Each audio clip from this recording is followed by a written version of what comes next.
Bismillahirrahmanirrahim. Alhamdulillahi Rabbil Alamin. Wassalatu wassalamu ala Rasulillah. Wa ba'd. Assalamualaikum warahmatullahi wabarakatuh. Ngayon ay dadako na tayo sa Suratul Alaq o ang namuong dugo. Bismillahirrahmanirrahim. Sa ngalan ng Allah, ang pinakamahabagin, ang pinakamaawain. Sabi ng Allah subhanahu wa ta'ala, Iqra' bismi rabbikal ladhi khalaq. ang sura na ito, ang aya na ito ay ang unang aya na ibinaba na revelasyon sa propeta Muhammad sallallahu alaihi wasallam bago siya maging ganap na propeta. At ibinaba ito nung siya ay nasa kuweba ng Gari Hira, na kung saan siya doon ay sumasamba sa Allah kasi sa Makkah ang daming rebulto na sinasamba maliban sa Allah. Dumating sa kanya si Jibril alayhi salam at niyakap siya ng malakas na pagkayakap, mahigpit na yakap, at pinabasa si Muhammad sallallahu alaihi wasallam. At ang propeta sallallahu alaihi wasallam, hindi siya marunong sumulat at hindi siya marunong bumasa. Kaya nung sabihin ng Allah sa kanya, Iqra, sabi niya, ma ana biqari, hindi ako marunong bumasa. Hanggat sa paulit-ulit sa kanya sinabi ito ni Jibril alayhi salam, Iqra, sabi niya, hindi ako marunong bumasa. Pagkatapos itinuloy niya ito, Iqra bismi rabbikal ladhi khalaq. Basahin mo, Muhammad, ang anumang ipinahayag sa iyo mula sa Quran ng iyong Panginoon na siyang lumikha sa lahat ng nilikha. Basahin mo yan, Muhammad, ang anumang kanyang pinahayag sa Quran. So, ang unang-unang natututunan po natin ay pagbabasa po. Ito ay katibayan ng unang-unang natututunan ng tao paglabas niya sa mundo paano bumasa. Khalaqal insana min 'alaq. Na siyang lumikha sa tao mula sa namumuong dugo na malapot. Iqra' wa rabbukal akram. At basahin mo, O Muhammad, ang anumang ipinahayag sa iyo ng iyong Panginoon na mapagbigay. Ipahayag mo ito, Muhammad, at basahin mo. Alladhi 'allama bil qalam. Na siyang nagturo paano sumulat sa pamagitan ng pagsulat, ng panulat. Na siyang Allah subhanahu wa ta'ala ang nagturo paano sumulat gamit ang panulat. Allamal insana ma lam ya'lam. Na siyang nagturo sa tao sa bagay na hindi niya alam. Ito ya Muhammad, basahin mo ito sa mga tao.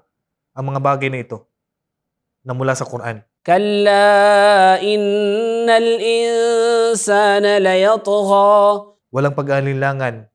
Tunay na ang tao layataga ay magmamalabis sa kanyang hangganan. Ibig sabihin ng tao, isa sa katangian ng tao ay nagmamalabis.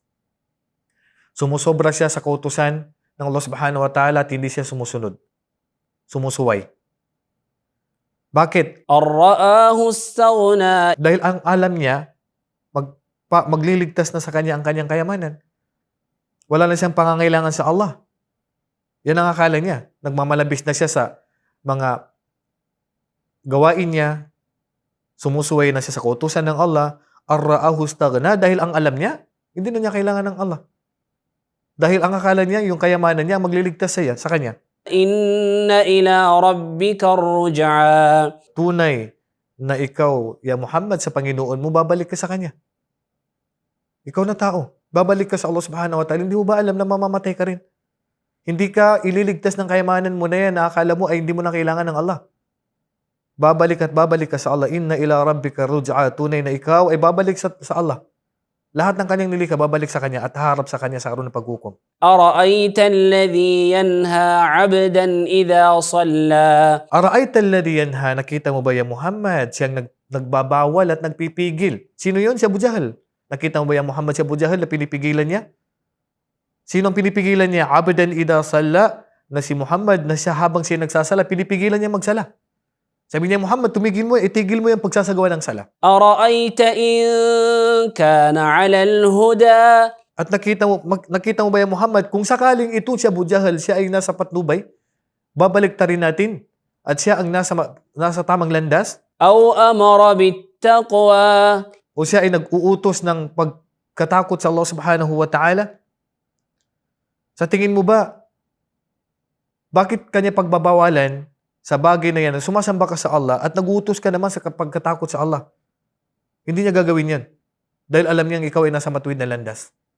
Pero si Abu Jahal, Kahit na alam niya na ikaw ay nasa matuwid na landas at nagutos ka sa pagkatakot sa Allah, pinagbabawalan ka niya dito. أرأيت إن كذب وتولى At nakita mo ba siya kapag siya ay nagtakwil at tumalikod? Itong si Abu Jahal. ألم يعلم بأن الله يرى Hindi ba niya alam na ang Allah subhanahu wa ta'ala nakikita niya ang kanyang mga ginagawa? Nakasamaan sa iyo, ya Muhammad.